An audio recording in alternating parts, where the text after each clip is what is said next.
रविनाथ जी, शंकर सिंह जी, निराला जी, अभी अभी हम लोग के बीच से हम लोग को अपना आशीर्वाद, अपना संरक्षण देके यहाँ से निकले हैं। श्री कमलनाथ जी का भी मैं बहुत बहुत धन्यवाद करना चाहता हूँ, क्योंकि उनके पास समय कम था और भी जरूरी बैठक थी, लेकिन उन्होंने सांसद जी की जयंती के लिए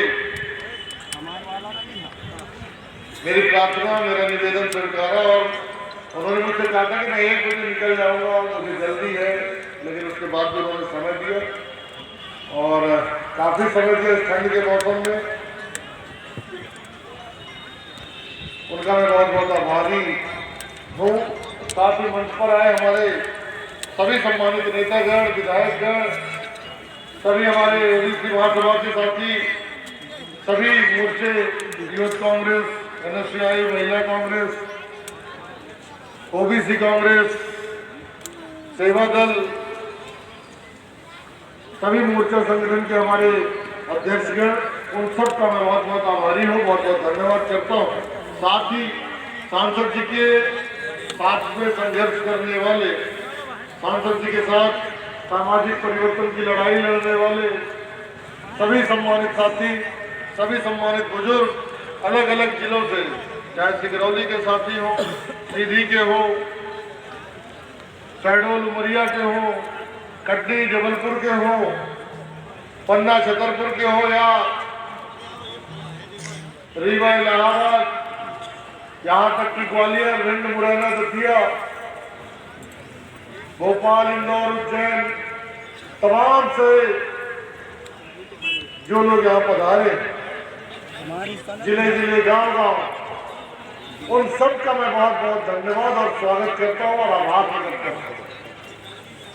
हमारे नेता ने, हमारे वक्ताओं ने बहुत सारी बातें कही, चाहे वो हमारे सामाजिक संगठन के लोग हों, चाहे वो हमारे दलित संगठन के लोग हों, वैचारिक लोग हों, सब लोगों ने अपनी अपनी बात रखी। हमारे सतना जिले के हर विधानसभा, हर गांव, हर कस्बे से आए हुए सभी साथियों का मैं बार बार धन्यवाद करना चाहता हूं, धन्यवाद। और ये कहना चाहता हूं कि उन्होंने इतने कम समय में इतनी बड़ी तैयारी की, अपने संसाधन से, अपनी व्यवस्थाओं से यहाँ तक चलकर आए, लोगों को अपने साथ लेकर आए।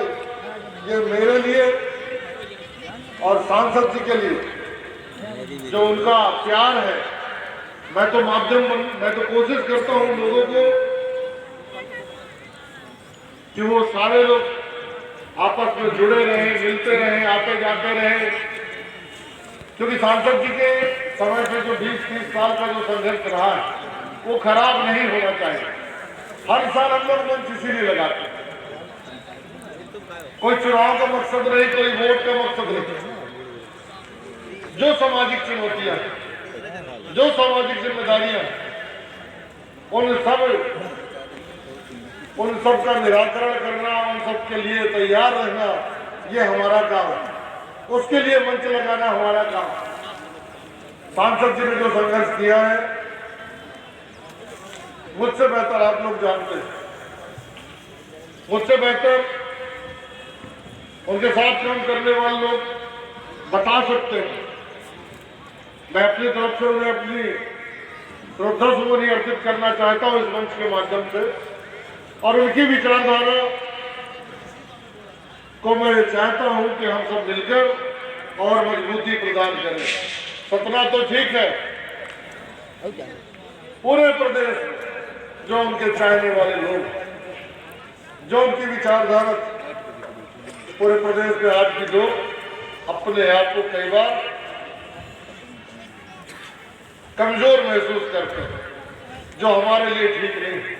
हमारे तमाम लोग साथी, हम लोगों की तमाम बातें होती रहती कि क्या करें, कैसा करें, और उसी क्रम में हम लोग आगे बढ़ते। आज हमारे साथ जो स्थितियां अभी बन रही है, बिगड़ रही है, उन सब का कारण इस सामाजिक व्यवस्था को जाता है। ये जो उच्च नीच है, आज भी लोगों के मनों में भेदभाव, आज भी लोग नहीं स्वीकार कर पाए, आज भी साथ में चलने में तकलीफ होती, साथ में बैठने में तकलीफ होती, मदद लेने में कोई तकलीफ नहीं, लेकिन जब मदद देने की बारी आती है तो लोगों को तकलीफ होती, जब सहयोग करने की बारी आती है तो तकलीफ होती है। मेरे आज तक ये समझ में नहीं आया। खूब कोशिश की हमने कि जो पुराने जो गिले शिकवे हैं उन्हें हम दूर करें, जो पुराने मनमुटाव है उन्हें खत्म करें, लेकिन ये चुनाव ऐसी चीज है कि घर में भाई भाई के बीच में दीवार खड़ी कर देती। तो हम लोगों को चुनाव से ऊपर उठ के सोचने की जरूरत। चुनाव होते रहेंगे, हर 5 साल में होंगे, हर बार कोई ना कोई नियुक्त होगा, निर्वाचित होगा, लेकिन हमारा मिशन, हमारा मकसद विचारधारा है। हमने बहुत सोच समझ के ये मंच लगाया, बहुत सोच समझ के हम झंडा लगाते, बहुत सोच समझ के हम लोगों को बुलाते। बहुत से हमारे साथी नाराज हो जाते हैं क्योंकि उन्हें बात समझ में नहीं आती, उस गंभीरता से सोच नहीं पाते कि हम जो कर रहे हैं वो कर क्यों रहे हैं, हमारा मकसद क्या है, हमारा लक्ष्य क्या है, ये समझने की बात। कि अगर हम संगठित नहीं हुए, अगर हम ताकतवर नहीं हुए तो हमारे साथ रिश्ता कौन बना? क्या हम वही पुराने समय वापस चाहते हैं? सांसद जी ने, उनके साथियों ने जो संघर्ष किया, उस संघर्ष के कारण हम लोग गंदगी से, कीचड़ से, अभाव से निकल के यहां तक का सफर तय किया। अगर हम वापस वहीं जाना चाहते हैं तो हम राजनीति से पीछे, लेकिन अगर हमें आगे जाना है तो इस प्रजातंत्र का हिस्सा बनना पड़ेगा, चाहे वो एससी के लोग हो, एसटी के लोग हो, ओबीसी के लोग हो, या कोई भी वर्ग का आदमी हो। यहाँ तक कि आज की डेट में जो गरीब है, चाहे वो सवर्ण हो, अल्पसंख्यक हो, कोई भी हो, उससे भी कोई रिश्ता नहीं बनाना चाहता। वो तो प्रजातंत्र है, लोकतंत्र है, तो दिल्ली का आदमी हो या बंबई का आदमी हो, भोपाल का हो, IAS हो, IPS हो, वो आपके घर गांव पर जाता। अगर ये प्रजातंत्र ना हो तो आपके बीच में कोई दिखेगा नहीं। तो धन्य है वो कांग्रेस जिसने हमें आजादी दिलाई, धन्य है वो कांग्रेस जिसने हमें ये संविधान दिया। कांग्रेस की विचारधारा अगर मजबूत नहीं होती तो क्या अम्बेडकर जी वो काम कर पाते जो उन्होंने किया? ये सारी चीज सोचने और समझने का विषय। लेकिन कुछ लोग ऐसे हैं जो संविधान को भी नहीं मानते, अम्बेडकर जी को भी नहीं मानते, इस देश को भी नहीं मानते। वो तो सिर्फ अपने परिवार, अपने पेट के भरण पोषण के लिए देश का भी सौदा करने के लिए तैयार।